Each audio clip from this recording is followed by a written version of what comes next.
So మనము canto 10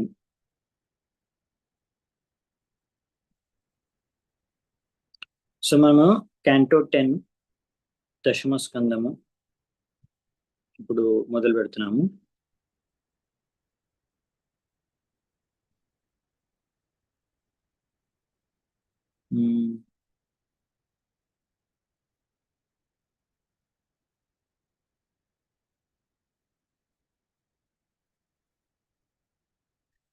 okay,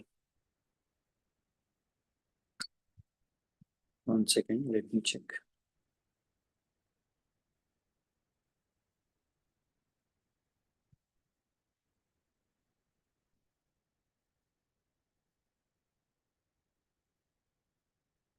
Okay, 1 second, let me check. శ్రీమద్ భాగవతం దశమ స్కందం మొదటి అధ్యాయం. ఇక్కడ కూడా మనం మొదటి శ్లోకం నుంచి ఈరోజు చర్చ మొదలు పెడుతున్నాము. సో ఈ అధ్యాయం పేరు వచ్చేసి the advent of lord Krishna. దాని యొక్క ఇంట్రడక్షన్ అంటే భగవంతుడు కృష్ణుడు అవతరించబోతున్నారు, దానికి కావాల్సిన ఇంట్రొడక్షన్ ఇక్కడ ఉందన్నమాట. దానికి ముందు ఇంట్రొడక్షన్ ఇక్కడ ఉంది. సో ఇప్పుడు కృష్ణుడు ఎలా అవతరిస్తాడు అనే విషయాన్ని ఈ అధ్యాయం నుంచి ఫస్ట్ నుంచి మనం చూద్దాము. సో ఇది ఎలా స్టార్ట్ అవుతుందంటే ఈ చాప్టర్ కూడా, ఈ అధ్యాయం కూడా పరీక్షిత్ మహారాజు బేసికల్లీ శుకదేవ్ గోస్వామి అడుగుతారు. సో అదే ఇప్పుడు ఫస్ట్ శ్లోకంలో మనం చూస్తాం అన్నమాట. ఏం అడుగుతున్నారు శుకదేవ్ గోస్వామి పరీక్షిత్ మహారాజు, అది ఇక్కడ మనం చూస్తాం. సో మొదటి శ్లోకం. సో మీరు అందరూ కూడా మీ దగ్గర భాగవతం ఉంటే తెరిచి చూడొచ్చు. మనము శ్లోక టు శ్లోక ఎప్పటిలాగా చర్చించుకుంటూ ముందుకెళ్తాము. So Srimad Bhagavatam 10th canto మొదటి శ్లోకం, ఫస్ట్ చాప్టర్ ఫస్ట్ శ్లోకం. పరీక్షిత్ మహారాజు శుకదేవ్ గోస్వామి అడుగుతున్నారు. శ్రీ రాజోవాచ కథితో వంశ విస్తారో భవతా సోమ సూర్యయోః రాజ్ఞాం చోభయవంశ్యానాం చరితం పరమాద్భుతం. సో పరీక్షిత్ మహారాజ్ ఏమంటారంటే, నా ఓ ప్రియమైన ప్రభు, మీరు ఎంతో దయతో సూర్యవంశం మరియు చంద్రవంశం ఈ రెండిటి గురించి కూడా మీరు చక్కగా వర్ణించారు. అందులో వచ్చిన రాజులు వారి యొక్క గొప్పతనం గురించి వర్ణించారు అని ప్రశంసిస్తున్నారు ఫస్ట్. సో మెల్లిగా నెక్స్ట్ శ్లోకం నుంచి అడుగుతారు ఆయన ఇంకా ఏం వినాలనుకుంటున్నాడు అనేది. సో ఫస్ట్ సో ఈ విధంగా చెప్తారు అనమాట. ఎందుకంటే ఇప్పుడు మనము 9వ స్కందం వరకు చూసాము. సో 9వ స్కందంలో మీరు మనము ఆలోచించుకుని చూసింటారు, మీరు గుర్తుంటే. ఫస్ట్ శ్రీరాముడి యొక్క చరిత్ర, రామాయణం పార్ట్ బ్రీఫ్ గా వర్ణించారు. శుకదేవ్ గోస్వామి చెప్పేశారు పరీక్షితుడికి, నువ్వు చాలాసార్లు ఆల్రెడీ రామాయణం, వాల్మీకి రామాయణం విన్నావు కాబట్టి నేను నీకు దాన్ని డీటెయిల్ గా చెప్పట్లేదు, రామాయణం బ్రీఫ్ గా చెప్పేస్తున్నానని. భగవంతుడు రామచంద్రుడి యొక్క చరిత్ర బ్రీఫ్ గా చెప్తారు. సూర్యవంశంలో వచ్చిన రాజుల గురించి బ్రీఫ్ గా చెప్తారు. సో సూర్యవంశంలో వచ్చిన రాజులు వాళ్ళ కథలు చెప్తారు. దాని తర్వాత ఫైనల్ గా చంద్రవంశం కూడా స్టార్ట్ చేస్తారు. ఇందులోనే యదువంశం, అందులోనే శ్రీకృష్ణుడు కూడా అవతరించారు. సో ఫైనల్ గా లాస్ట్ చాప్టర్ లో, అంటే ప్రీవియస్ క్యాంటో 9వ స్కందంలో లాస్ట్ చాప్టర్ లో శ్రీకృష్ణుడు పరమేశ్వర భగవంతుడు దేవాది దేవుడు అనేసి ఒక చాప్టర్ లో లైట్ గా వర్ణించారనమాట. అందులో ఒక శ్లోకంలోనే అసలు శ్రీకృష్ణుడు ఏం చేసేసాడు మొత్తం ఈ యొక్క లీలా అవతారంలో అనేసి చెప్పేశారు. జాతో గత పితృగృహాద్వ్రజమేతి ఇత్తార్థో హత్వా రిపుంసుత శతాని కృతోరుధారః ఉత్పాద్యతేషు పురుష క్రతుభిః సమీక్షే ఆత్మానమాత్మనిగమం పటయాంజనేషు. సో ఇక్కడ వర్ణించేశారనమాట. ఇలా కృష్ణుడు లీలా పురుషోత్తముడు వసుదేవుడి యొక్క పుత్రుడు రూపంలో అవతరించారు. కానీ వెంటనే తన గృహాన్ని, అంటే తన తండ్రిని త్యాగం చేసేసి ఆయన వెళ్ళిపోయాడు బృందావనానికి. అక్కడ తన యొక్క అంతరంగ భక్తులతో లీలలు చేసుకోవడానికి. ఆ విధంగా బృందావనంలో ఎన్నో అసురుల్ని చంపి దాని తర్వాత ద్వారకాకి తిరిగి వచ్చి అక్కడ వేదిక నియమానుసారంగా ఎంతో మంది భార్యల్ని స్వీకరించి వాళ్ళందరి శ్రేష్టమైన భార్యల నుంచి వందలాది పుత్రుల్ని కని తర్వాత ఎన్నో యజ్ఞాల్ని చేసి ఈ విధంగా ఒక గృహస్థాశ్రమంలో ఎలా జీవించాలో అందరికి ఒక ఉదాహరణగా ఆయన జీవించారు అనేసి అలా ధర్మాన్ని స్థాపించారు. దానికి కావాల్సిన ధర్మాన్ని స్థాపించారని ఇక్కడ ఒక శ్లోకంలోనే ఇన్ని విషయాలు వర్ణించేశారు. రైట్. ఈ విధంగా అంటే చాలా బ్రీఫ్గా ఇది లాస్ట్ చాప్టర్లో, అంటే లాస్ట్ స్కందంలోని లాస్ట్ చాప్టర్లో 9.24.66లో బ్రీఫ్గా వర్ణించేశారు ఇలా. సో బేసికల్లీ యదు వంశం ఎందులో అయితే కృష్ణుడు వచ్చాడు అది సోమ వంశం, లేకపోతే సోమ అంటే చంద్రుడు యొక్క వంశంలో వచ్చారనమాట, సోమదేవుడి యొక్క వంశంలో. సో ఈ విధంగా బేసికల్లీ భగవంతుడు ఎప్పుడైనా ఇలా ధర్మాన్ని స్థాపించడానికి ఆయన ఎన్నో రకరకాల అవతారాల్లో వస్తారు, కానీ విశేషమైన ముఖ్యమైన అవతారాలు మాత్రం ఆయన ఎక్కువగా ఈ క్షత్రియ వంశంలో వచ్చినప్పుడు ముఖ్యంగా ఈ ధర్మాన్ని స్థాపించడం అనేది విస్తృతంగా చేస్తారన్నమాట. అలా ఇప్పుడు మనం చూసుకుంటే ముఖ్యమైన అవతారాలు అఫ్కోర్స్ కృష్ణుడిది, దానికన్నా ముందు రామావతారంలో వచ్చారు. సూర్యవంశంలో రాముడి అవతారంలో వచ్చారు భగవంతుడు. ఇప్పుడు స్వయంగా కృష్ణుడు చంద్రవంశంలో వస్తున్నారు. సో క్షత్రియ రాజులు 2 వంశాలు ప్రధానంగా ఉంటారు, అందులోంచి అందరు క్షత్రియ రాజులు వచ్చారు. క్షత్రియులు ఒకరు సూర్యవంశం, ఇంకొకరు చంద్రవంశం అన్నమాట. సో ఈ విధంగా ఈ క్షత్రియ రాజులు యొక్క మెయిన్ కర్తవ్యం ఏంటంటే ధర్మాన్ని స్థాపించడం, ధర్మాన్ని రక్షించడం. సో ఈ విధంగా వీరి యొక్క మెయిన్ కర్తవ్యమే ఇది క్షత్రియ రాజు ఉంది. కాబట్టి ఈ యొక్క వంశాల్లో భగవంతుడు అవతరించి ఆ విధంగా ధర్మాన్ని సంరక్షించడం, ధర్మాన్ని స్థాపించడం అనేది చేశారు. అవును. సో ఈ విధంగా అలాగే ఇక్కడ మనం చూస్తాం. అందుకనే భగవంతుడు కూడా ఇలా శ్రీరాముడు రూపంలో సూర్యవంశంలో, కృష్ణుడు అవతారంలో చంద్రవంశంలో అవతరించారు. సో అందుకనే ఇక్కడ పరీక్షిత్ మహారాజు ఇక్కడ చంద్రవంశం మరియు సూర్యవంశం 2 వంశాలని పొగుడుతున్నారు.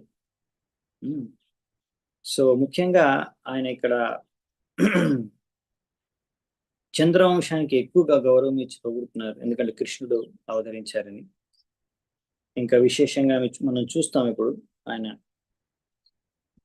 కృష్ణుడి పట్ల ఉన్న ఆయన ప్రేమ ఆయన వ్యక్తం చేస్తారు వచ్చే శ్లోకాల్లో.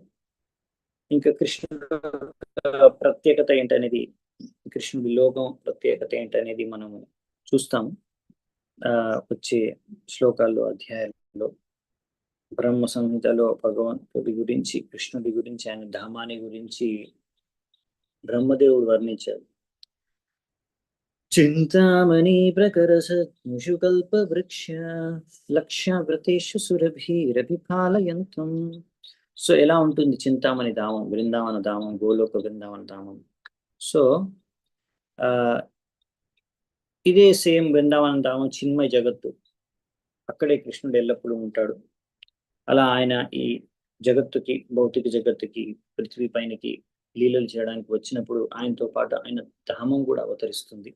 అందుకని ఇలా పృథ్వీ పైన కూడా, ఇప్పుడు భూమి మీద కూడా ఒక బృందావనం ఉంది, మథురా బృందావనం. సో అది ఎలాగైతే కృష్ణుడు ఇక్కడ వచ్చినప్పుడు ఆయన భగవంతుడు శ్రీకృష్ణుడు భగవద్ధామం నుంచి అభిన్నము, అలాగే ఈ బృందావన ధామం కూడా పైన ఉన్న చింతామణి ధామం ఆయన ఆధ్యాత్మిక లోకమైన గోలోక బృందావనంతో సమానం అన్నమాట, అభిన్నం. సో అటువంటి సేమ్ శక్తి కలిగి ఉన్న ధామం అన్నమాట బృందావన ధామం. సో ఈ విధంగా ఇప్పుడు ఇక్కడ మళ్ళీ భగవంతుడు అవతరించాడు అనమాట, ఇక్కడ భగవంతుడు కృష్ణ రూపంలో. సో అదే ఇక్కడ అడుగుతున్నాడు అనమాట పరీక్షిత్ మహారాజు నెక్స్ట్ శ్లోకంలో, శుకదేవ గోస్వామి 2వ శ్లోకంలో, యదోశ్చ ధర్మశీలస్య నితరాం ముని సత్తమా తత్రాంశేనావతీర్ణస్య విష్ణోర్వీర్యాని శంసనః. సో ఈ విధంగా ఇక్కడ నితరాం ముని సత్తమ అంటే మునుల్లో శ్రేష్టమైన ఓ ముని సత్తమ, నువ్వు మీరు అంటే ఆల్రెడీ యదువంశంలో వచ్చిన రాజుల గురించి వర్ణించారు. వాళ్ళందరూ కూడా ఎంతో పుణ్యాత్ములు మరియు ధర్మానికి కట్టుబడి ఉండి పరిపాలించిన రాజులు. సో ఇప్పుడు మీరు దయచేసి ముఖ్యంగా ఈ విష్ణువు కృష్ణుడు యొక్క అవతారం ఆయన యదువంశంలో వచ్చారు. ఇలా బలదేవుడితో సహా ఆయన యొక్క అవతారమైన బలదేవుడితో సహా వచ్చారు. సో వారి గురించి మీరు దయచేసి వర్ణించండి అని కోరుకుంటున్నారు. అంటే ఇక్కడ విష్ణు అని కూడా సంబోధించారు, ఎందుకంటే దానికి గల కారణం ఇక్కడ మనకి ప్రభుపాల్ వారు చెప్తారు. ఒక కారణం ఏంటంటే అఫ్కోర్స్ కృష్ణుడు వచ్చినప్పుడు ఆయన అన్ని విష్ణువు యొక్క అవతారాలు అన్ని కూడా కృష్ణుడి నుంచే వస్తాయి, కాబట్టి అల్టిమేట్ గా అన్ని అవతారాలు కృష్ణుడిలో ఉంటాయి. కాబట్టి అన్ని విష్ణు అవతారాలు కూడా కృష్ణుడు లోపలే ఉంటాయి. సో కృష్ణుడు వచ్చాడు అంటే కృష్ణుడితో పాటు అన్ని విష్ణు అవతారాలు కూడా వచ్చారు. సో ఆ విధంగా విష్ణు అవతారం అని కూడా అనొచ్చు, ఎందుకంటే ఆయనలోనే అన్ని విష్ణు అవతారాలు కూడా విష్ణు అవతారంలో కూడా వచ్చారు, విష్ణు అవతారం తీసుకున్నాడని కూడా అనొచ్చు. ఇంకొకటి కూడా ఇక్కడ రాస్తున్నారు ప్రభుపాదుల వారు, ఆ ఏంటంటే సుఖదేవ గోస్వామి ముని సత్తమ అంటే చాలా మునుల్లో శ్రేష్టమైన వ్యక్తి. ఎంత గొప్ప ముని అయినా సరే కృష్ణుడి గురించి సంపూర్ణంగా ఎవరు కూడా ఎప్పుడు కూడా వర్ణించలేరు. అనంత శేషుడు ఆయనకు వేలాది వేలాది ముఖాలు ఉంటాయి, జిహ్వాలు ఉంటాయి. సో మాట్లాడడానికి ఆయన ఎప్పుడూ కృష్ణుడి కథనే చెప్తూ ఉంటాడు, కృష్ణుడి లీలల గురించే వర్ణిస్తూనే ఉంటాడు. ఆయన వేలాది ముఖాల నుంచి ఆయన కృష్ణుడి గురించి నిరంతరం అనంతకాలం నుంచి వర్ణిస్తూనే ఉంటాడు. ఆయన వర్ణన ఎప్పుడు ముగిసిపోదనమాట. అంటే కృష్ణుడి కథ, కృష్ణుడి లీల, కృష్ణుడి యొక్క దివ్యత్వం గురించి అర్థం చేసుకోవడం అనేది అది ఎవరి వల్ల కూడా సంపూర్ణంగా అవ్వదన్నమాట. సంభవం కాదు, అది అసంభవం. కాబట్టి ఆ విధంగా చెప్పాలంటే ఇప్పుడు సంపూర్ణంగా కృష్ణుడిని అర్థం చేసుకోలేం, మనం పాక్షికంగానే కృష్ణుడిని అర్థం చేసుకోగలం. అంటే ఒక విధంగా చెప్పాలంటే ఆ విధంగా కూడా మనం చెప్పుకోవచ్చు. అంటే విష్ణుతత్వం యొక్క కొంచెం పార్ట్ మాత్రమే మనం అర్థం చేసుకోవచ్చు. విష్ణువు కూడా కృష్ణుడి అవతారమే, కృష్ణుడు కంప్లీట్ పూర్ణ పురుషోత్తం భగవంతుడు, రైట్. టోటల్ మనకు భక్త సమృద్ధి సింధులు చదువుకుంటాము, మనకి రూప గోస్వామి వారు వర్ణించారు, జీవ గోస్వామి వారు చెప్తారు. సో కృష్ణుడు అంటే ఆయనకు టోటల్ 64 లక్షణాలు సంపూర్ణంగా ఉంటాయి. విష్ణువులో కూడా 60 ఉంటాయి. సో ఆ విధంగా కృష్ణుడు ఆయన సంపూర్ణమైన భగవంతుడు అనమాట. ఆయన నుంచి అందరి అవతారాలు, విష్ణు అవతారాలు కూడా వస్తాయి. సో అది మనకి మళ్ళీ క్లారిఫై చేస్తున్నారు తాత్పర్యంలో ప్రభుపాద వారు. ఎందుకంటే ఇప్పుడు కృష్ణుడు లీలలో ప్రవేశిస్తున్నాం, కృష్ణుడు లీలలో ప్రవేశించే ముందు కృష్ణుడి గురించి మనకు స్పష్టమైన అవగాహన ఉండాలి. ఇంకా ఇప్పుడు కూడా అంత అన్ని అవతారాలు ఒకటే, లేకపోతే కొంతమంది అనుకుంటారు కృష్ణుడు కూడా విష్ణువు యొక్క అవతారమే అని, కానీ అలా కాదనమాట. ఇక్కడ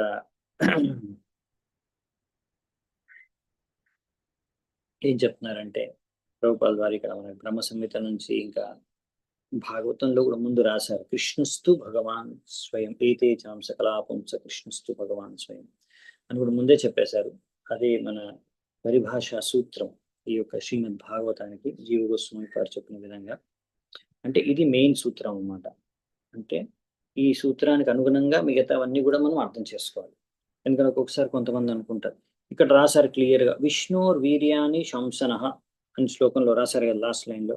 మరి విష్ణోర్ వీర్య అంటే విష్ణువు యొక్క వీరగాథని, ఆయన యొక్క గొప్పదనాన్ని వర్ణించమని అడుగుతుంటే అంటే ఇక్కడ చెప్తున్నారు కదా, అంటే అవతీర్ణస్య అంటే కృష్ణుడు ఇలా విష్ణు అవతారం అని రాస్తున్నట్టుంది కదా ఇక్కడ అని మీరు ఎవరైనా అనొచ్చు, అడగొచ్చు. కానీ ఇక్కడ దాని అర్థం అందుకే చెప్తున్నారనమాట. మనం అర్థం చేసుకోవాలి అన్ని కూడా ఈ యొక్క పరిభాష సూత్రమైన ఇది మనకు ఫస్ట్ క్యాంటోలోనే మొదటి స్కందంలో 3వ అధ్యాయంలో 28వ శ్లోకంలో వస్తుందన్నమాట. ఏతే చాం సకలాపుంస కృష్ణస్తు భగవాన్ స్వయం ఇంద్రారి వ్యాకులం లోకం మృడయంతి యుగే యుగే అని.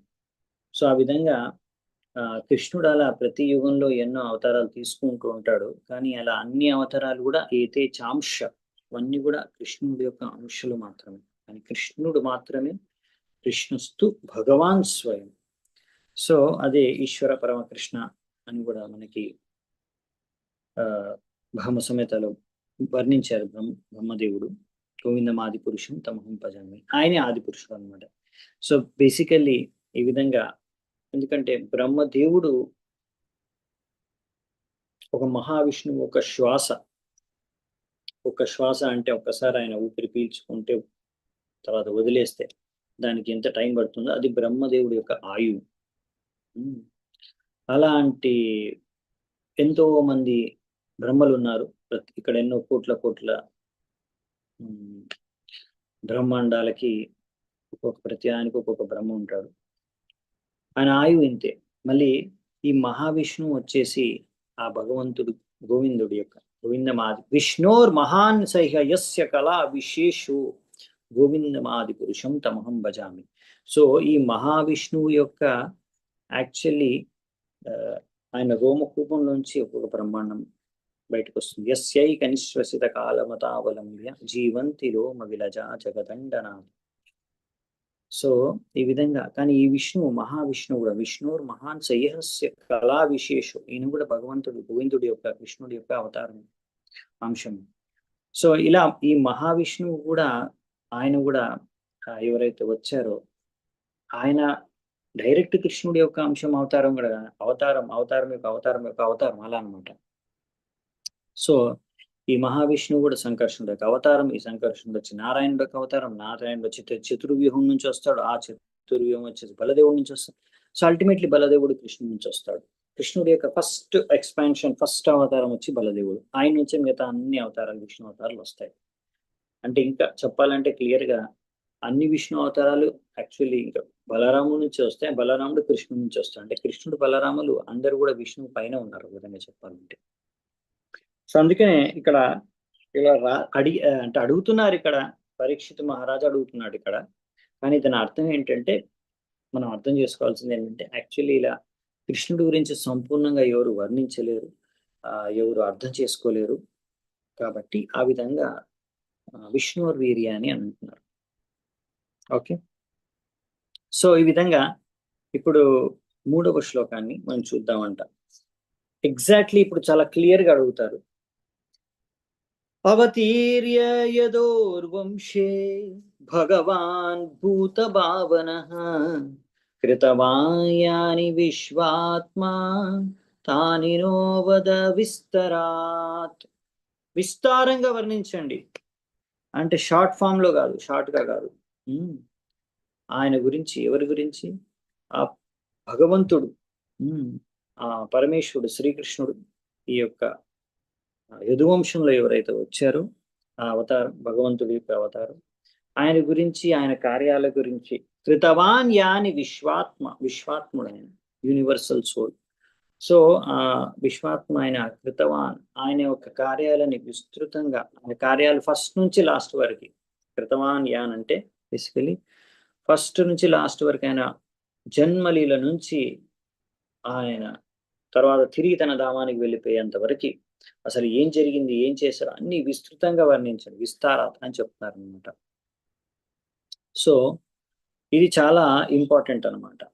ఎందుకంటే కృష్ణ కథ అదే మొత్తం వైదిక శాస్త్రాల యొక్క సారం. సో అందుకనే శ్రీమద్ భాగవతంలో 12 స్కందాలు ఉన్నాయి. అందులో ఈ 10వ స్కందమే అన్నిటికన్నా ఇంపార్టెంట్ అనమాట. ఎందుకంటే ఈ 10వ స్కందంలోనే కృష్ణుడి గురించి వర్ణించబడింది. అందుకనే ఈ 10వ స్కందం అన్నిటికన్నా కూడా చాలా ఇంపార్టెంట్ స్కందం అనమాట. ఇది సంపూర్ణమైన కృష్ణ కథ శ్రీమద్ భాగవతం. అలాగే భగవద్గీత కూడా కృష్ణ కథ, కృష్ణుడు చెప్పిన కథ. భాగవతం వచ్చేసి కృష్ణుడి గురించి చెప్పిన కథ. సో ఆ విధంగా రెండు కూడా, భగవద్గీత భాగవతం రెండు కూడా కృష్ణ కథ అనమాట. సో ఇక్కడ మనకి శుకదేవ గోస్వామి శ్రీమద్ భాగవతంలో కృష్ణ కథ వినిపిస్తున్నారు. ఇది చాలా ఇంపార్టెంట్. ఎందుకంటే ఒకవేళ ఎవరైనా సరే ఈ కృష్ణ కథ పట్ల ఆసక్తి కలిగితే చాలు వాళ్ళకి ముక్తి లభించేస్తుంది. కీర్తనాదేవ కృష్ణస్య ముక్త సంఘ పరం వ్రజేత్. కలియుగంలో కృష్ణుడి యొక్క కీర్తిని వినడం ద్వారా, కృష్ణుడి యొక్క కీర్తనను వినడం ద్వారా, చేయడం ద్వారానే ముక్తి లభిస్తుంది ఒక వ్యక్తికి. ముక్తి పొందడానికి కలియుగంలో ఇది ఒక్కటే మార్గం అన్నమాట. సో అందుకనే ఇలా కృష్ణుడి గురించి వినడం, చదవడం, ఇంకొకరికి చెప్పడం ద్వారా మనము ముక్తిని సంపాదించుకోవచ్చు. కలియుగంలో యొక్క కల్మశాల నుంచి మనం ముక్తి పొందవచ్చు. వేరే మార్గం లేదు. సో ఇది ఒకటే సొల్యూషన్. యాక్చువల్లీ చేయాల్సిందంటే ఇదే మనకి. సో అందుకనే మనము ఇది మిస్ అవ్వకూడదు అనమాట. వేరే ఏది మిస్ అయినా పర్లేదు జీవితంలో, కానీ కృష్ణ కథ, కృష్ణుడి కథ యొక్క శ్రవణం, కీర్తనం మాత్రం మిస్ అవ్వకూడదు అనమాట. అందుకని చైతన్య మహాప్రభు కూడా చెప్పారు, ఇక్కడ ప్రభుపాల్ వారు రాస్తున్నారు, యారా దేఖే తారక హే కృష్ణ ఉపదేశ్. సో మీరు ఎక్కడికి వెళ్ళినా, ఎవరిని కలిసినా, ఎవరు కనిపించినా వారికి మీరు కృష్ణుడి యొక్క ఉపదేశాన్ని చెప్పండి. శ్రీ కృష్ణ భావనామృతం యొక్క ఆందోళనం, ఈ యొక్క ఉద్యమం, ఇస్కాన్ యొక్క ముఖ్యమైన ఉద్దేశం ఏంటంటే ఈ కృష్ణ కథ, కృష్ణుడి యొక్క ఆదేశం, ఉపదేశం మీ అందరికీ ప్రచారం చేయడం. ఎందుకు అంటే తద్వారానే ఒక వ్యక్తి ఈ యొక్క భౌతిక బంధనాల నుంచి ముక్తి పొందగలడు. సో అది ఇంపార్టెన్స్ అనమాట కృష్ణ కథ. ఇప్పుడు మనకి అడుగుతున్నాడు ఇక్కడ పరీక్షిత్ మహారాజు శుభదేవ్ గోస్వామి ఆ కృష్ణ కథను సంపూర్ణంగా విస్తారంగా వర్ణించాను. 4వ నంబర్ శ్లోకం. నివృత్తతర్షైరుపగీయమానాత్ భవౌషధాచోత్ర మనోభిరామా కావుత్తమ శ్లోక గుణానువాదాత్ పుమాన్ విరచ్యేత వినా పశునాథ్. సో ఈ భగవంతుడు యొక్క గుణమహిమను వర్ణించడం అనేది ఈ పరంపరల వచ్చే ఈ ధర్మం, పరంపర యొక్క ధర్మం. ఇది పరంపరలో ఈ విధంగా కృష్ణుడి యొక్క వర్ణన అనేది గురువు నుంచి శిష్యుడు నేర్చుకుంటాడు. ఇది ఎవరైతే ఈ యొక్క భౌతిక ప్రపంచం, భౌతిక వస్తువులు, విషయాల పట్ల ఇంకా ఆసక్తితో ఉన్న వాళ్ళు ఎవరైతే ఉంటారో, వాటి గొప్పతనాన్ని వినడానికి ఇంకా ఆసక్తితో ఉంటారో, వాళ్ళు ఇంకా కృష్ణుడి యొక్క వర్ణనను వినడానికి వాళ్ళకి ఆసక్తి ఉండదు. అంటే కృష్ణ కథ వినడానికి కొంతమందికి ఇంట్రెస్ట్ ఉండదు. మనకు అప్పుడప్పుడు ఇంట్రెస్ట్ రాదు. కృష్ణుడి కథ, వేరే పొలిటికల్ న్యూస్ కానీ, ఏదైనా స్పోర్ట్స్ న్యూస్ కానీ, లేకపోతే ఏదైనా ఫిల్మీ న్యూస్ కానీ, అలా బయట భౌతిక విషయాల గురించి, పక్కింట్లో ఏం జరిగింది, లేకపోతే ఇంకొకరింట్లో ఎవరు ఏమైంది, అలాంటి విషయాల్లో చాలా ఇంట్రెస్ట్ ఉంటుంది తెలుసుకోవడానికి. ఏం జరిగింది అది చెప్తే మాత్రం గంటల కొద్దీ వింటూ ఉంటారు, తెలుసుకుంటూ ఉంటారు, మాట్లాడుకుంటూ ఉంటారు. కృష్ణుడి కథ అంటే బోర్ అన్నమాట. అంటే ఇంకా మీకు అలా భౌతిక విషయాల పట్ల చాలా ఆసక్తి ఉంటే మరి కృష్ణుడి కథ పట్ల ఆసక్తి రాదు. అదే చెప్తున్నారు ఇక్కడ పరీక్షిత్ మహారాజు. ఎప్పటి వరకు అయితే మీకు భౌతిక విషయాలు, వస్తువుల పట్ల వాటి గురించి వినడానికి ఆసక్తి ఉంటుందో, మెటీరియల్ న్యూస్, అప్పటి వరకు మీకు కృష్ణుడి గురించి వినడానికి ఆసక్తి ఉండదు.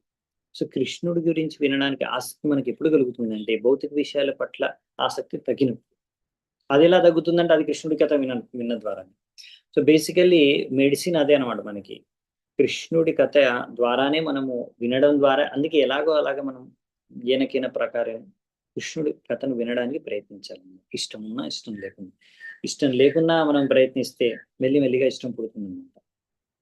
అలాగే మనం అర్థం చేసుకుంటుంటే భగవద్గీత, అందుకే ఫస్ట్ భగవద్గీత చదవాలి. భగవద్గీత చదివితే మనకు తత్వం అనేది అర్థమవుతుంది. ఇది దీని యొక్క ఇంపార్టెన్స్, కృష్ణుడి గురించి వినడం యొక్క ఇంపార్టెన్స్ ఏంటనేది అర్థమవుతుంది. సో అందుకే ఫస్ట్ ఈ క్లారిటీ వస్తుంది మనకి. దాని తర్వాత ఆటోమేటిక్గా దీని ఇంపార్టెన్స్ తెలిసినప్పుడు, కృష్ణుడి గురించి ఇంపార్టెన్స్ తెలిసినప్పుడు, కృష్ణుడు ఎంత గొప్ప అని తెలిసినప్పుడు, ఆయన గురించి ఇంకా తెలుసుకోవాలనే ఆసక్తి పెరిగి అప్పుడు భాగవతం చదువుకోవడానికి, ఇంకా వినడానికి ఇంకా ఆసక్తి పెరుగుతుంది. భౌతిక విషయాలు, వస్తువుల పట్ల ఇంట్రెస్ట్ తగ్గుతుంది.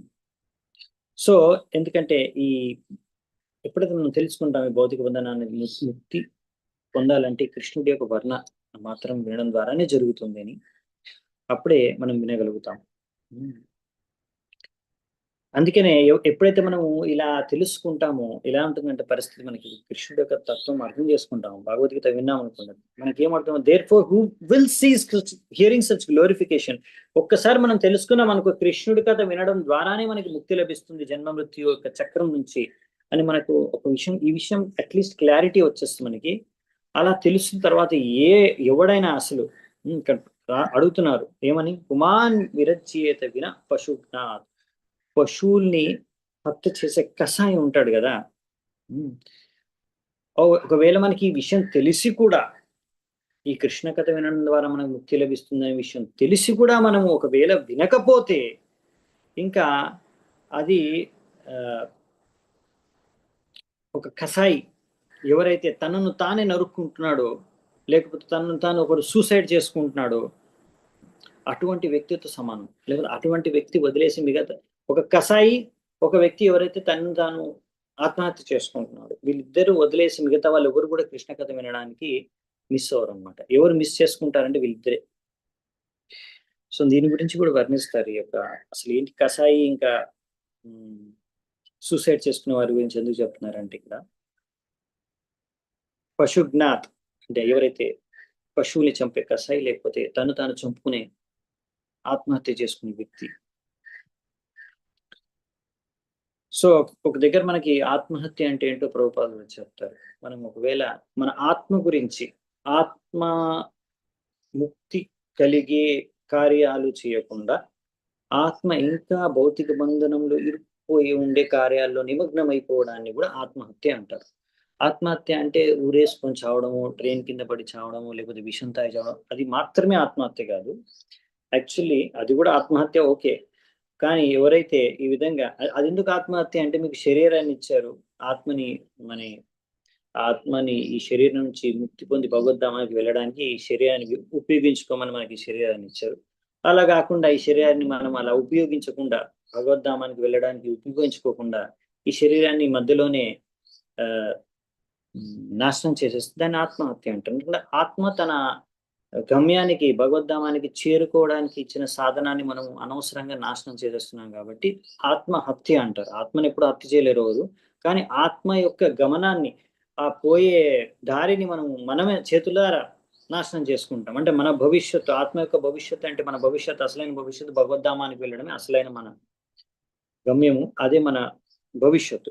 సో మన భవిష్యత్తు, మన గమ్యాన్ని మనమే చేతులారా నాశనం చేసుకుంటున్నాం కాబట్టి అని ఆత్మహత్య అంటారు. స్వయంగా మనమే హత్య చేసుకుంటాం మనం. ఆత్మను ఎవరు చంపలేరు. అలాగే ఒకవేళ ఒక వ్యక్తి భౌతిక కార్యాల్లో నిమగ్నం అయిపోయి ఉంటే ఏమవుతుంది, మళ్ళీ అదే పని. ఈ ఆత్మ భౌతిక బంధనంలో నుంచి ముక్తి పొందడానికి బదులుగా ఇంకా భౌతిక బంధనంలో ఇంకా ఎక్కువగా ఇరుక్కుపోతుంది. సో దాన్ని కూడా ఆత్మహత్య అంటారు. అలాంటి వారు అంటే భౌతిక కార్యాల్లో నిమగ్నం అయిపోయి ఆసక్తితో ఉన్న వాళ్ళు ఎప్పుడు కూడా, వాళ్ళకి కూడా ఈ యొక్క భగవంతుడి కథ వినడానికి ఇంట్రెస్ట్ ఉండదు. సో ఇంకొకరు అంటే కసాయి. కసాయి అంటే అదే బుచ్చర్. అంటే కసాయి అంటే పశువుల్ని చంపేవాడు, పశువుల్ని తినేవాడు. సో అందుకనే ఇలా మాంసాహారం పట్ల ఆసక్తితో ఉన్న వాళ్ళకు కూడా కొంచెం ఈ యొక్క కృష్ణ కథ వినడానికి ఆసక్తి ఉండదు, రాదు, పుట్టుకు. సో ఈ విధంగా అందుకనే ఇక్కడ క్లియర్ గా చెప్తున్నారు, ముఖ్యంగా ఎవరైతే ఆవుల్ని చంపి తినాలనుకుంటారో, వారి యొక్క ఇంకా మిగతా పశువుల్ని చంపి తినాలనుకుంటారో వాళ్ళకి కూడా ఈ కృష్ణ కథ వినడం పట్ల ఆసక్తి రాదు. ఇవాళ రేపు చాలా మందికి ఆసక్తి లేదు, ఎందుకంటే ఇవాళ రేపు చాలా మంది కూడా నాన్ వెజ్ తింటున్నారు కాబట్టి.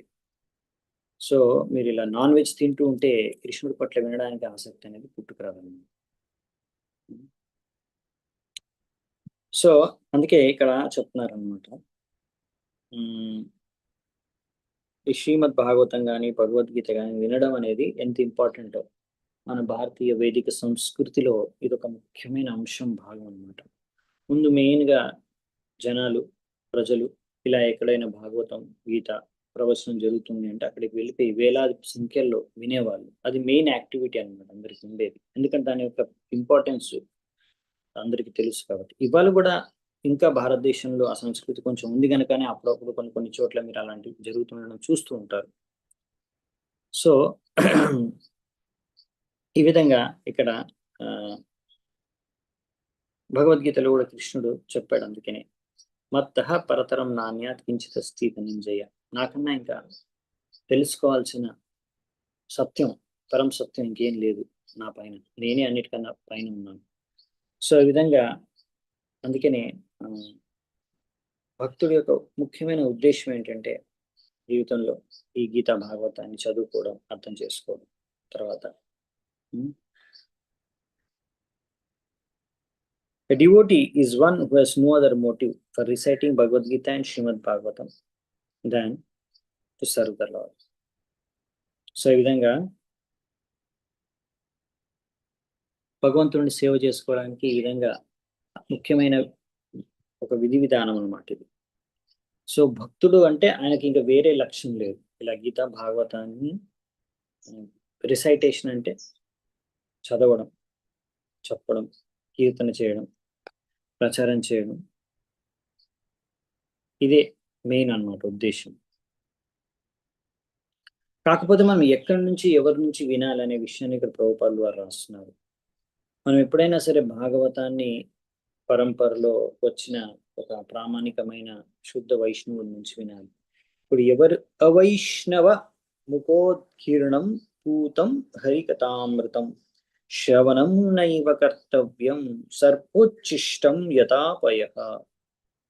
సో ఇక్కడ ఏం చెప్తున్నారంటే, మనము అవైష్ణవుడి యొక్క ముఖాన్ని నుంచి మనం ఈ కృష్ణ కథ కానీ భాగవతాన్ని వినకూడదు అని స్పష్టంగా చెప్తున్నారు.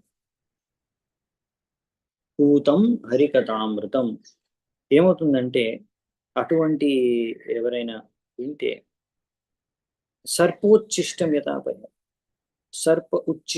సర్ప అంటే ఒక పాము, విషపూరితమైన పాము. సర్పం యొక్క ఉచ్చిష్ట అంటే ఎంగిలి. సో ఒకవేళ ఒక పాము ఒకసారి ఆల్రెడీ ఏదైనా పాయసంని కూడా తాగిందనుకోండి, లేకపోతే పాలను స్పర్శించి తాగిందనుకోండి, ఆ పాలంతా కూడా విషపూరితంగా మారిపోతాయి. సో అటువంటి పాలను తాగితే మనం చనిపోతాం. సో అలాంటి వ్యక్తులు ఎవరైతే భక్తులు కాదో వారికి వేరేదో ఉద్దేశం ఉంది. వాళ్ళు పొలిటీషియన్స్ కావచ్చు, ఫిలాసఫర్స్, స్కాలర్స్ ఎవరైనా కావచ్చు. వారి యొక్క ఉద్దేశాన్ని, కొంతమంది ప్రొఫెషనల్ రిసైటర్స్ ఉంటారు, అంటే వాళ్ళ ప్రొఫెషన్ అన్నమాట, డబ్బులు సంపాదించుకోవడం కోసమే వాళ్ళు ముఖ్యంగా భాగవతాన్ని ఎందుకు అంటే వాళ్ళ దగ్గర నుంచి వినకూడదు. వాళ్ళు చెప్పడానికి చాలా బాగా చెప్తున్నారు, వినడానికి చాలా బాగుంటుంది, బాగా ఎంటర్టైనింగ్ గా చెప్తున్నారు, బాగా అసలు బోర్ కొట్టదు వాళ్ళ దగ్గర వింటే. అవును, వాళ్ళు చెప్పేది ఎంటర్టైన్మెంట్ కోసం. సో ఎంటర్టైనింగ్ గా ఉండొచ్చు మీకు, ఎందుకంటే వాళ్ళు ఎలాగైనా సరే వాళ్ళు ఆకర్షించాలి. వాళ్ళ మెయిన్ గోల్ ఏంటంటే, ఎంతమందిని నేను నా చెప్పే స్టైల్తో ఆకర్షించగలిగితే, ఒక్కొక్కరి దగ్గర నుంచి నాకు ఇంత డబ్బు కానీ ఇంత లాభం కలిగితే, అది వీళ్ళ మెయిన్ ఉద్దేశం అన్నమాట. సో కాబట్టి వాళ్ళు జనాల్ని ఇంప్రెస్ చేయడం కోసమే, అలా ఇంప్రెస్ చేసి తద్వారా వాళ్ళ దగ్గర నుంచి డబ్బులు, మరి వాళ్ళకి ఏం కావాలి, పేరు ప్రఖ్యాతులు అవి సంపాదించుకోవడం కోసమే వాళ్ళు ఇలా కృష్ణ కథ చెప్తున్నారు. కాబట్టి వాళ్ళ ఫోకస్ అంతా కూడా ఎలా ఏం చెబితే ఆకట్టుకోగలను నేను వ్యక్తుల్ని అనే ఉద్దేశంతో, ఏం చెబితే జనాలకి ఏం కావాలి, ఎలా చెబితే వాళ్ళు నా మాట లేకపోతే నేను చెప్పేదాన్ని వినడానికి ఆసక్తి చూపిస్తారు, ఆ ఫోకస్ మీద వాళ్ళు చెప్తారు. కాబట్టి అసలు భగవంతుడు ఏం చెప్పాలనుకుంటున్నాడు అనే పాయింట్ వదిలేసి వాళ్ళు ఈ ఫోకస్ మీద, ఈ ఉద్దేశంతో చెప్తారు. కాబట్టి ప్రొఫెషనల్ రిసైటర్స్, ఎందుకంటే అది వాళ్ళ ఉపాధి అనమాట, జీవనోపాధి, అది వాళ్ళకి ఆధారం. సో ఎంత చక్కగా చెప్తే, చాలా మంది ప్రొఫెషనల్ రిసైటర్స్ చేస్తూ ఉంటారు భాగవత్ సప్తాలు అవి డబ్బులు తీసుకొని చేస్తూ ఉంటారు, వేలు డబ్బులు తీసుకొని. అంటే వాళ్ళు ప్రోగ్రామ్ చేయాలంటే మీరు అనుకోవచ్చు, ప్రభుజీ మేము వెళ్ళాము ఫ్రీనే, అక్కడ అతను ఏం డబ్బులు తీసుకోలేదు మా దగ్గర, మరి ఆయన ఫ్రీగానే చెప్పారు, బాగా చెప్తున్నారు అంటే మరి ఆయన ఎలా ప్రొఫెషనల్ రిసైటర్ అంటున్నారు మీరు? అతను ఫ్రీగా చెప్తున్నాడు అంటే మీరు అతను మిమ్మల్ని పైసలు అడగలేదు, డబ్బులు అడగలేదు. కాకపోతే అతను అక్కడ రావాలి, వచ్చి క్లాస్ ఇవ్వాలంటే ఎవరో ఒకరు ఆయన్ని ఆహ్వానించారు, ఆయన దగ్గర డబ్బులు తీసుకుంటారు, అలా తీసుకుంటారు. పాపులారిటీ కోసం చాలా మంది చేస్తారు ఫస్ట్, ఎందుకంటే ఒక్కసారి పాపులర్ అయిపోతే ఏంటంటే తర్వాత డిమాండ్ చేయొచ్చు. ఇప్పుడు ఒకరు సపోజ్ బాగా కృష్ణ కథ చెప్పి పాపులర్ అయిపోయాడు అంటే, ఆయన చాలా బాగా కృష్ణ కథ చెప్తాడని ఒక పాపులారిటీ, బాగా ఖ్యాతి సంపాదించుకుంటే తర్వాత అందరు పిలుస్తారు, మహారాజ్ గురువు గారు, స్వామి గారు మా దగ్గర రండి, వచ్చి ఇక్కడ మా కృష్ణ కథ మా యొక్క గ్రూప్కి కానీ, మా యొక్క సమాజానికి కానీ, మా యొక్క కాలనీలో కానీ ఇవ్వండి, మేము రావాలనుకుంటున్నాం, మిమ్మల్ని ఆహ్వానిస్తున్నాం. సో అప్పుడు ఆయన చెప్తారన్నమాట, ఓకే మీరు నన్ను పిలిస్తే మరి నా రేట్ ఇంత డబ్బులు ఇస్తే వస్తాను. ఎందుకంటే ఇప్పుడు అంత పాపులారిటీ సంపాదించుకున్నాడు ఆయన, సంపాదించుకుంది దానికోసం, డబ్బులు సంపాదించడం కోసం. సో వాళ్ళ ఉద్దేశం ఏంటంటే అలా చక్కగా కథ చెప్పడానికి వెనకాల ఉద్దేశం అంటే డబ్బులు సంపాదించుకోవడము, ఆ పేరు ప్రఖ్యాతులు సంపాదించుకునేది కూడా దానికోసమే. సో ఇలాంటి ఉద్దేశాలతో, లేకపోతే కొంతమంది ఇక్కడ రకరకాల ఉద్దేశాలతో వాళ్ళు చెప్పినప్పుడు ఏం చేస్తారంటే భగవద్గీత కానీ, భాగవతం యొక్క శ్లోకాల యొక్క అర్థాలని వాళ్ళకు తగ్గట్టుగా వాటి యొక్క అర్థాలని మార్చుకొని అక్కడ వాళ్ళ ప్రజల్ని ఇంప్రెస్ చేయడానికి ఏం కావాలో ఆ విధంగా మలుచుకొని కథల్ని చెప్తూ ఉంటారు అనమాట. సో అవి పరంపరలో మనకు కృష్ణుడు ఎలా చెప్పాడో యథావిధిగా ఉండదు, ఎందుకంటే వాళ్ళ ఉద్దేశం వేరు. సో వాళ్ళ ఉద్దేశాన్ని పూర్తి చేసుకోవడానికి దాన్ని ఫిలాసఫీని కానీ, ఆ కథని కానీ, భాగవతంలో ఉన్న విషయాల్ని కానీ మార్చేస్తారు, అర్థాలు మార్చేస్తారు. సో ఫేమస్ అవ్వచ్చు వాళ్ళు, కాకపోతే అది కరెక్ట్ కాదన్నమాట పద్ధతి. ఆ విధంగా బృందావనంలో కూడా నేను రీసెంట్గా వెళ్ళినప్పుడు అక్కడ ఇప్పుడు ఒక స్వామీజీ ఉన్నారు బృందావనంలో, నేను పేరు చెప్పను, చాలా ఫేమస్ అయిపోయారు. ఇప్పుడు కొన్ని సంవత్సరాల నుంచి చాలా ఫేమస్ అయిపోయారు. పెద్ద పెద్ద సెలబ్రిటీలు, అంటే బాగా పేరు ప్రఖ్యాతలు ఉన్న celebrities, film stars, sports stars, అటువంటి వాళ్ళందరూ కూడా ఆయన దగ్గరికి వెళ్ళడం, అవన్నీ ఫొటోస్ కానీ, వీడియోస్ కానీ యూట్యూబ్లో వైరల్ ఇప్పుడు కూడా అవుతున్నాయి, అవ్వడం ద్వారా ఇంకా ఇంకా ఫేమస్ అయిపోయారు. ఓకే, ఒక కొన్ని సంవత్సరాల క్రితం అంత ఫేమస్ కాదు, ఆయన ఎవరు తెలియదు. కాకపోతే ఆయన ఎప్పుడు కృష్ణుడి గురించి, రాధారాణి గురించి, కృష్ణుడి రాధారాణి గొప్పతనం, లీలల గురించి వర్ణిస్తూ ఉంటాడు చాలా మటుకు. అలానే కనిపిస్తూ ఉంటారు, కృష్ణుడి భక్తిని ప్రచారం చేస్తున్నట్టే కనిపిస్తూ ఉంటారు, చెప్తూ ఉంటారు. ఇంకా ఆయనకు చాలా మంది శిష్యులు, ఆశ్రమం అంతా ఉంది, సెటప్ ఉంది,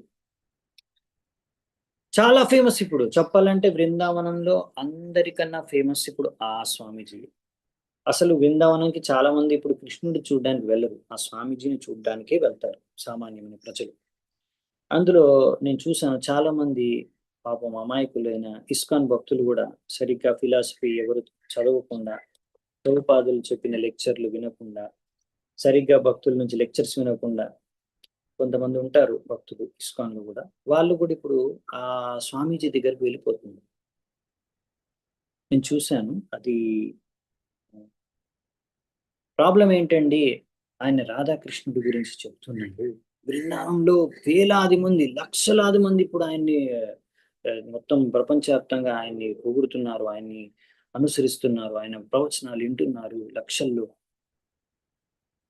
సో ప్రాబ్లం ఏంటంటే ఒక వీడియోలో నేను చూశాను, ఆయన స్పష్టంగా చెప్తున్నాడు అనమాట, చాలా క్లియర్గా చెప్తున్నాడు అందరికి, తన శిష్యులకి, అక్కడ ఉన్న వాళ్ళందరికీ. వీడియో ఇప్పుడు కూడా యూట్యూబ్లో ఉంది, మీరు చూడొచ్చు. క్లియర్గా ఏం చెప్తున్నాడు, మీరందరూ కూడా రాధారాణి, లేకపోతే మీరందరూ కూడా కృష్ణుడుగా అవ్వచ్చు. మీకు కృష్ణుడికి తేడా ఏంటంటే, ఆ కృష్ణుడు ఆయన ఆల్రెడీ శుద్ధం అయిపోయాడు, ఆయనకి అర్థమైపోయింది ఆయన కృష్ణుడు అనేసి, భగవంతుడు అనేసి. కానీ మీలాంటి సామాన్యులకి ఇంకా అర్థం కాలేదు. మీరు కూడా ఎప్పుడైతే ఇలా ఈ మార్గాన్ని అనుసరించి మీకు కూడా సాక్షాత్కారం అయిపోతుందో, మీరు కూడా కృష్ణుడు అయిపోతారు, మీరు కూడా రాధారాణి అయిపోతారు. సో వాళ్ళు కృష్ణుడు రాధారాణి తెలుసుకున్నారు, మీరు ఇంకా తెలుసుకోలేదు, మీరు కృష్ణుడు రాధారాణి అని తెలుసుకోలేదు. సో అందరూ కృష్ణుడు అయిపోవచ్చు, అందరూ రాధారాణి అయిపోవచ్చు, అందరూ భగవంతుడు అయిపోవచ్చు. బేసికల్ ఏంటంటే సంపూర్ణమైన మాయావాదం, 100% ప్యూర్ మాయావాదం ఆయన యొక్క సిద్ధాంతం అన్నమాట. కృష్ణుడి లీలలు, రాధారాణి లీలలు అన్ని చెప్పుకుంటూనే మధ్యలో ఈ విషయాన్ని కూడా పంపిస్తూ ఉంటారు అన్నమాట. సో అందుకనే ఇలాంటి వాళ్ళ దగ్గర నుంచి వినడానికి చాలా జాగ్రత్తగా ఉండాలి. సో చాలా చాలా డేంజరస్ అనమాట, చాలా చాలా డేంజరస్.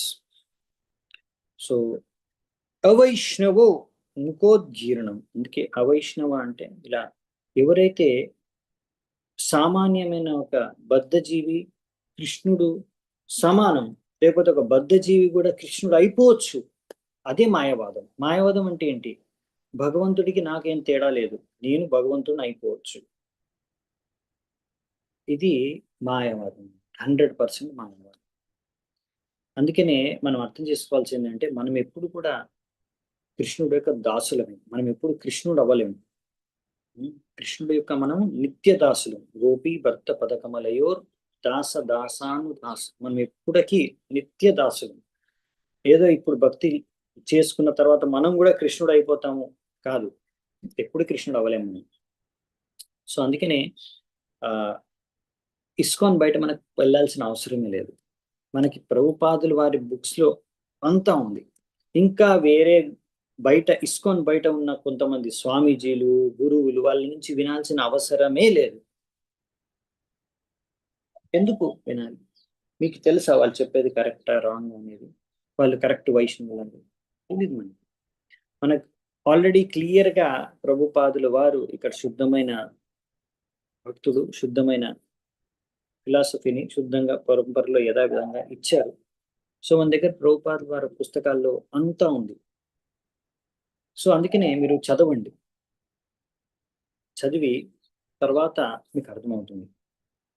సో ఇక్కడ అందుకే ఇక్కడ ఈ శ్లోకంలో ప్రభుపాల్ వారి తాత్పర్యంలో విషయాన్ని స్పష్టంగా చెప్తున్నారు అనమాట.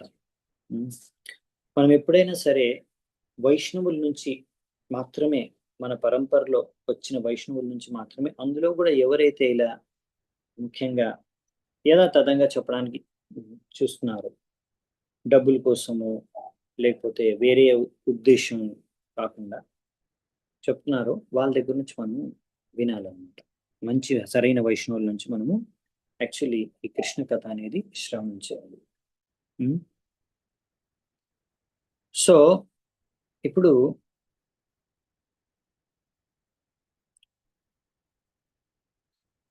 ఇక్కడ ఈ విషయాన్ని క్లియర్ గా చెప్పారు.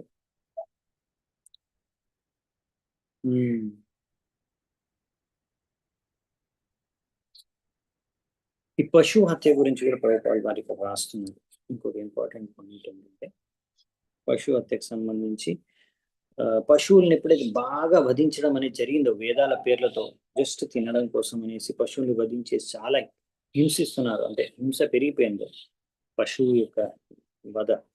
అప్పుడు భగవంతుడు బుద్ధుడు రూపంలో వచ్చేసి ఏ వేదాలని మీరు ఉపయోగించుకొని పశువు హత్య చేస్తున్నారు, అలాంటి వేదాలను అనుసరించిన అవసరం లేదు అని బోధించాడు బుద్ధదేవుడు. ఎందుకంటే ఎంత ఇంపార్టెంట్ అర్థం చేసుకుంది, పశువుల్ని మనము చంపి తినకూడదు అనే పాయింట్ ఎంత ఇంపార్టెంట్ అంటే, అరే మీరు ఎప్పటివరకు అయితే పశువుల్ని తింటూ ఉంటారో ఇంకా మీరు వేదాలు చదివినా లాభం ఉండదు, అది ఇక్కడ పాయింట్ అన్నమాట.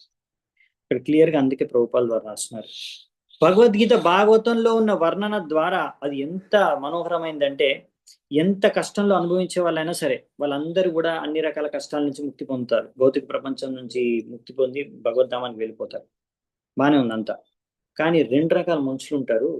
ఈ 2 రకాల మనుషులు ఎప్పుడు కూడా భాగవతం గీత యొక్క సందేశాన్ని వినడానికి ఆసక్తి చూపించరు.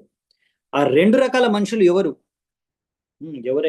ఎవరైతే ఇలా ఆత్మహత్య చేసుకోవడానికి ప్రయత్నిస్తారో, అంటే మీకు ఎక్స్ప్లెయిన్ చేసేసాను ముందే ఆత్మహత్య అంటే ఏందో. నెక్స్ట్ వచ్చేసి ఎవరైతే ఈ విధంగా ఆవుల్ని ఇంకా మిగతా పశువుల్ని చంపి తినాలనుకుంటారు, వాళ్ళ యొక్క జిహ్వని సంతృప్తి పరచుకోవడానికి, ఈ 2 రకాల మనుషులకి ఎప్పుడు కృష్ణుడి కథ పట్ల ఆసక్తి కలగదు. అందుకని చాలా ఇంపార్టెంట్ అనమాట మనకి పశువుల్ని చంపడం అనేది నివారించాలి. అంటే పశువుల్ని చంపి తినడం, నాన్ వెజిటేరియన్ తినడం అనేది తగ్గించాలన్నమాట, అది ఆపేయాలి, నిలిపివేయాలి. సో ఈ విధంగా పశువుల్ని మామూలుగా యజ్ఞాల్లో చంపుతారు, కర్మకాండి యజ్ఞాల్లో పైలోకాలకి వెళ్ళి ఇంకా ఆనందంగా భుజించడానికి.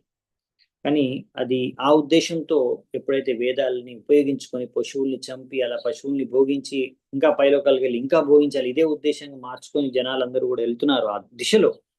అప్పుడు వేదాల యొక్క అసలైన ఉద్దేశం మర్చిపోయి ఆ వేదాల్ని ఎంతగా దుర్వినియోగం చేసుకోవాలి అంతగా దుర్వినియోగం చేసుకుంటున్నారు. అప్పుడు బుద్ధ అవతారంలో భగవంతుడు వచ్చి నిందసి యజ్ఞ విదేర శృతి జాతం సదయ హృదయ దర్శిత పశుఘాతం కేశవద్రిత బుద్ధ శరీరా జయ జగదీశ హరే. సో ఇది బుద్ధవతారంలో వచ్చి ఆయన అందుకనే ఖండించేశారు. ఈ వేదాలు అవసరం లేదు, వేదాల్ని ఖండించేశారు. ఎందుకు? వాళ్ళు వేదాల్ని ఉపయోగించుకొని పశువుల్ని చంపుతున్నారు అవసరం. ఎప్పటి వరకైతే పశువుల్ని చంపి తింటారో జనాలు అప్పటి వరకు వాళ్ళకి హరికథ పట్ల ఇంట్రెస్ట్ రాదు. ఆ వేదాల యొక్క అసలైన ఉద్దేశాన్ని వాళ్ళు ఎప్పుడు చేరుకోలేరు. అందుకే ముందు ఆ పశువుల్ని చంపడం ఆపేయాలి. వాళ్ళు ఆపట్లేదు. ఎందుకు? వేదాలు మా శాస్త్రాలు ఇందులో చెప్పారు, అలాగా అయితే వేదాలని పక్కన పెట్టేయండి అని బుద్ధుడే బోధించారు అనమాట. ఎందుకంటే ఇలా ఎప్పటి వరకైతే పశువుల్ని చంపుతూ ఉంటారో అప్పటి వరకు వాళ్ళకి కృష్ణుడి పట్ల ఇంట్రెస్ట్ రాదు, భక్తి పట్ల ఇంట్రెస్ట్ రాదు అనేసి. సో ఆ అందుకనే అది నిలిపివేస్తే గాని వాళ్ళ దృష్టిని ఇంకో చోటు మళ్లించలేమనేసి దాన్ని ఆపేశారనమాట. ఓకే. ఎందుకంటే భోగైశ్వర్య ప్రసక్తానాం తయాపహృత చేతసాం వ్యవసాయాత్మిక బుద్ధి సమాధోన విధీయతే.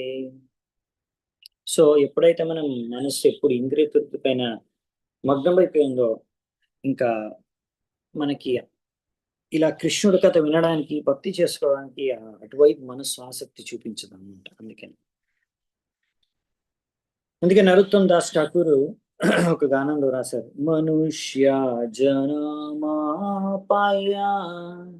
రాధా కృష్ణ నా బజియా జానియా శునియా విశ్వకాయనో జానియా సునియా విశ్వకాయనో. మనుష్య జన్మపాయ, మనుష్య యొక్క జన్మ లభించి రాధాకృష్ణ నా భజియ, రాధాకృష్ణుల యొక్క భజన చేయలేదు అంటే నేను ఏం చేశాను? జానియా శునియా, తెలిసి కూడా, తెలిసి అంత బాగా అర్థమయ్యి కూడా ఏం చేశాను?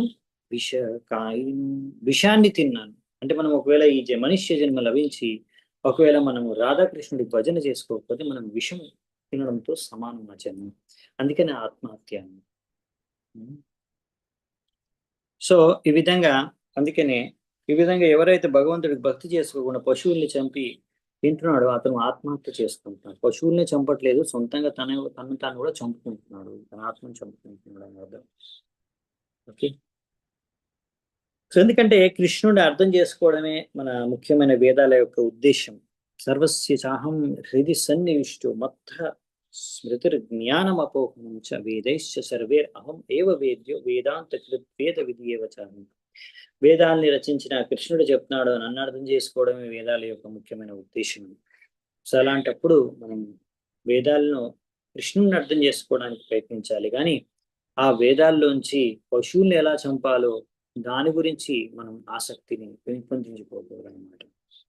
ఒక్కొక్కసారి కొంతమంది ఆర్గ్యూ చేస్తారు, ఏంటి మీరు నాన్ వెజ్ తినొద్దు అంటున్నారు, వేదాల్లో రాశారు పశువుల్ని హత్య చేయొచ్చు, పశువుల్ని బలి చేసి తినొచ్చు అని, పశువుల్ని బలిచ్చి తినొచ్చు అని చెప్పారు కదా వేదాల్లో, మరి మీరెందుకు వద్దంటున్నారు అంటే అది అసలైన ఉద్దేశం కాదు. వేదాలు ఎవరైతే కంట్రోల్ చేసుకోలేరో వాళ్ళ కోసం అది ఒక డిస్కౌంట్ గా చెప్పారనమాట, టెంపరీగా కొంచెం కంట్రోల్లో తీసుకురావడానికి, అంతేగాని అదే మెయిన్ ఉద్దేశం కాదు వేదాలది. సో ఈ విధంగా అన్నమాట ముఖ్యమైనది విషయం ఇక్కడ అర్థం చేసుకోవాలి. సో అందుకనే ఇక్కడ ప్రభుపాదులు వారు రాస్తున్నారు, if anyone willingly or unwillingly, అంటే ఇష్టంతో కానీ ఇష్టం లేకున్నా కానీ హియర్స్ కృష్ణ కథ, కృష్ణుడు యొక్క కథని వింటే హిస్ భవరోగం అంటే జన్మ మృత్యు చక్రం యొక్క రోగం నుంచి మనం ముక్తి పొందుతాం అని రాశారు ప్రభుపాదులు గారు.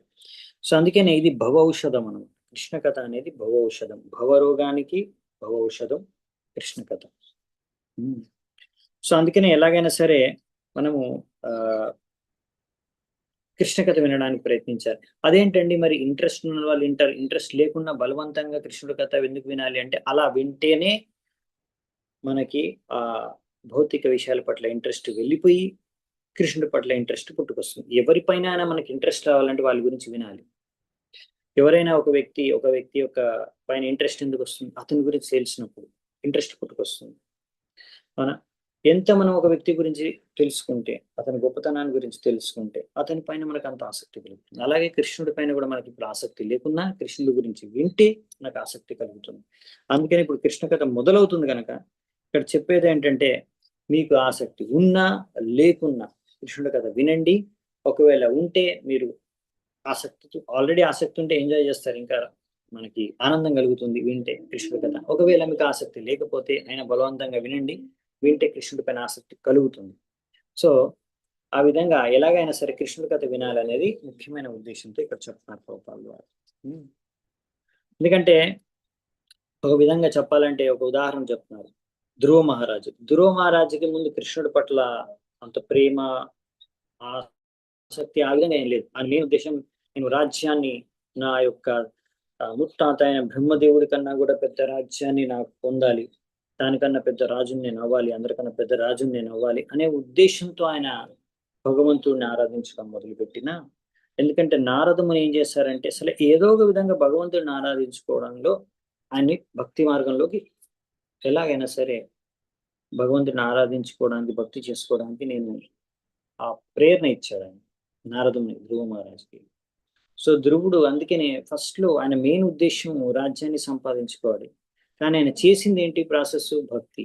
అలా భక్తి మార్గాన్ని అనుసరించాడు కాబట్టి, ఇంకా సరైన గురువుని అనుసరించాడు కాబట్టి, ఆయనకు ఫలితంగా ఎప్పుడైతే భక్తి చేసుకొని భగవంతుడు ప్రత్యక్షమయ్యాడో, భగవంతుడు అడిగితే ఏం కావాలి ధ్రువానికి కానీ, అప్పుడు నీకేం కావాలంటే నేను అది ఇస్తానంటే, ధ్రువుడు అంటాడు నాకేం వద్దు. స్వామిన్ కృతార్థోస్మి వరం న యాచే. నేను ఆల్రెడీ మీ యొక్క దర్శనం పొంది నేను కృతార్థుడిని అయిపోయాను. నేను సంతృప్తి చెందాను. నాకు ఇంక ఏమీ అవసరం లేదు. మీ దర్శనం లభించింది నాకు అంతే చాలు. నాకు ఇంకా ఏ వరము అవసరం లేదు అని క్లియర్‌గా చెప్తాడు. ఇంత కఠోరమైన తపస్సు చేసిన ధ్రువుడు అలా భక్తి చేసుకోవడం ద్వారా ఆయనలో ఉన్న ఆ కోరిక, నాకు అందరికన్నా పెద్ద రాజ్యం కావాలనే కోరిక ఇప్పుడు లేదు, వెళ్ళిపోయింది. సో ఇది పవర్ అన్నమాట. భక్తి యొక్క పవర్ ఇది. అందుకనే కృష్ణ భక్తి చేసుకోండి. ఆ టైంలో అది సత్యయుగం కాబట్టి రకరకాల కఠోరమైన తపస్సు చేయాల్సొచ్చింది. ఇప్పుడు భగవంతుడిని ఆరాధించుకోవడానికి మనం సింపుల్‌గా హరే కృష్ణ కీర్తన, హరే కృష్ణ జపము, హరినామం ఇలా భాగవతం శ్రవణం, కీర్తనం చేయడం ద్వారాని అదే ఫలితం ఆ ధ్రువుడికి లభించిన ఫలితం లభిస్తుంది. అంటే మనం అనుకోవచ్చు మనం ఇప్పుడు శుద్ధ భక్తులం కాదు, మనకు అంత ఇంట్రెస్ట్ లేదు, అయినా వినాలా అంటే వినడం ఒకటే మార్గం, వేరే మార్గం లేదు. ఇంట్రెస్ట్ రావడానికి కూడా. ఇంట్రెస్ట్ లేకున్నా సరే ఇంట్రెస్ట్ రావడానికి, ఇంట్రెస్ట్ పుట్టడానికి, మనం శుద్ధం అవ్వడానికి కూడా మార్గము కృష్ణ కథ వినడమే. శ్రీమద్ భాగవతం శ్రవణం చేయడమే. అందుకని ఎనకైన ప్రకారైన ఏ విధంగా అయినా సరే మీరు కృష్ణ కథ వినడానికి ప్రయత్నించండి. ఏదో ఒక విధంగా. తద్వారా మనము మన జన్మను ధన్యం చేసుకోగలం. వేరే మార్గం ఏం లేదు. అందుకనే మనకు ఇక్కడ ఈ ప్రభుపాల్ వారి యొక్క తాత్పర్యాన్ని మనము ఈ విధంగా ప్రతిరోజు ప్రయత్నిద్దామంట. ఆహ్, శ్రవణం చేయడానికి శ్లోక టు శ్లోక. ఈరోజు జస్ట్ స్టార్ట్ చేసాం. సో, మెల్లిగా మనము డీటెయిల్స్‌గా వెళ్దామంట ప్రతిరోజు. మండే టు ఫ్రైడే నేను చేస్తాను. సో, మీరందరూ గూడా రెగ్యులర్‌గా రండి. కంటిన్యూ చేద్దాం. ఇప్పుడు మళ్ళీ 10థ్ క్యాంట్ కొంచెం బ్రేక్ అయింది మధ్యలో. కానీ ఇప్పుడు స్టార్ట్ చేస్తున్నాము. నేను ఆశిస్తున్నాను మీరందరూ కూడా ఆశీర్వాదం ఇస్తే నేను ఈ యొక్క 10థ్ క్యాంటోని మనము కంప్లీట్ చేయొచ్చు. అంతరాయం లేకుండా, బ్రేక్ లేకుండా చేయాలనుకుంటున్నాను. సో, భగవంతుడి ఇచ్చ ఉంటే, మీ అందరి సహకారం ఉంటే అది సంభవం అవుతుంది. ఓకే. సో, ఈరోజు నేను ఇక్కడే ముగిస్తాను. ఈరోజు చాలా మంచి రోజు కామిక ఏకాదశి. సో, ఈరోజు మనము ఈ 10వ స్కందాన్ని మొదలుపెడుతున్నాము. ఇంకొక నెల రోజుల్లోనే మనకి జన్మాష్టమి ఉంది. దానికి ముందు బలరాం జయంతి, జూలన్ యాత్ర ఇలాంటి ఉత్సవాలున్నాయి. సో, ఈ సమయంలో కృష్ణుడి లీల, కృష్ణుడి యొక్క ఈ లీలలున్న 10వ స్కందాన్ని మొదలుపెడుతున్నాము. సో, మనం చేతన గూడా జన్మాష్టమికి తయారవుతుంది. సరైన చేతనతో మనం జన్మాష్టమి ఉత్సవాన్ని జరుపుకోవచ్చు. సో, రెగ్యులర్‌గా ఇది శ్రవణం చేయడానికి ప్రయత్నిద్దామంట అందరము. సో, మీరందరూ కూడా ప్రయత్నించండి ప్రతిరోజు భాగవతం వినడానికి, చదవడానికి. సో నేను ఇప్పుడు ఇక్కడే సెలవు తీసుకుంటాను ఈరోజు. చాలా చాలా ధన్యవాదాలు వచ్చినందుకు. Hare Krishna. Thank you very much. శిల ప్రభుపాద కీ జై. శ్రీమద్ భాగవతం కీ జై. సమవేత భక్త వృంద